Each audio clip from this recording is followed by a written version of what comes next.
আমরা যে রোজা রাখছি, আমরা হলাম রোজাদার, এটা আমাদের কি সওয়াব রয়েছে? আল্লাহ পাক আমাদেরকে কি সওয়াব দিবেন যদি আমরা রোজা রাখি? হাদিস আল্লাহর নবী বলেন, ইন্নাল্লাহ তাবারাকা ওয়া তাআলা ক্বাদা নাফসাহু আ'তাশা নাফসাহু। আল্লাহ রাব্বুল আলামিন নিজের প্রতি অবধারিত করে নিয়েছেন, ওয়াজিব করে নিয়েছেন, যে ব্যক্তি কষ্ট করে রোজা রাখবে, যে ব্যক্তি কষ্ট করে রোজা রাখবে, তো আল্লাহ নবী বলেন সাকাহু ইয়াউমাল আবজি, আল্লাহ রাব্বুল আলামিন তাকে কিয়ামতের ময়দানে পানি পান করাবেন। সুবহানাল্লাহ। এক নাম্বার, যদি কেউ কষ্ট হলেও রোজা রাখে, আল্লাহ পাক তাকে নিজ কুদরতি হাতে কিয়ামতের ময়দানে পানি পান করাবেন। দুই নাম্বার, আল্লাহ নবী বলেন কুল্লু আমাল ইবনে আদম ইউদাআফু লাহুল হাসানাতু বিআশরি আমসালিহা ইলা 700। প্রতিটি বনি আদমের আমলের সওয়াব 10 থেকে শুরু হয়, একেবারে 700 পর্যন্ত গিয়ে থাকে। কিন্তু রোজা এমন একটি আমল, আল্লাহ নবী বলেন, মহান রব্বুল আলামিন বলেছেন আস-সাওমু লি ওয়া আনা আজজি বিহি। প্রতিটি আমলের শেষ সীমা হচ্ছে 700, কিন্তু কেউ যদি রোজা রাখে তার শেষ সীমা কত?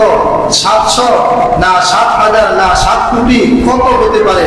এটা একমাত্র আমি মহান রব্বুল আলামিন জানি। কিয়ামতের ময়দানে অগণিত অজস্র সওয়াব রোজাদারকে আমি আল্লাহ নিজ কুদরতি হাতে প্রদান করব। সুবহানাল্লাহ। নবীজি বলেন, আল্লাহ তাআলা বলেন না রোজা রাখলে কি পরিমাণ সওয়াব, এটা আল্লাহ পাক নিজের কাছে রেখেছেন। কিয়ামতের ময়দানে আল্লাহ পাক নিজ কুদরতি হাতে বান্দাকে প্রদান করবেন। এই গেল 2 নাম্বার।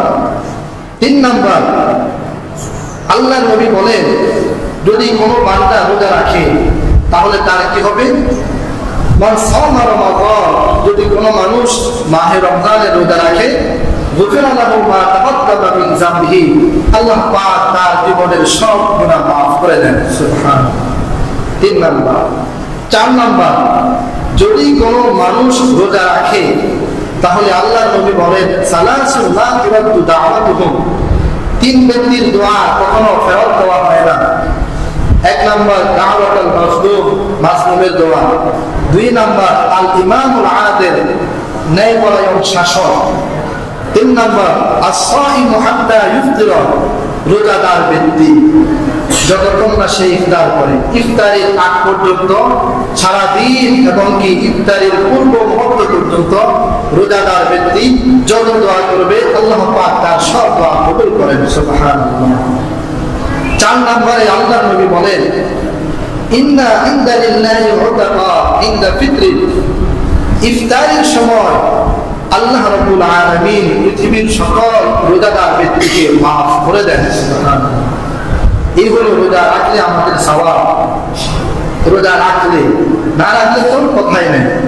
রোজা রাখলে এই পরিমাণ সওয়াব আল্লাহ রাব্বুল আলামিন আমাদেরকে দান করবেন।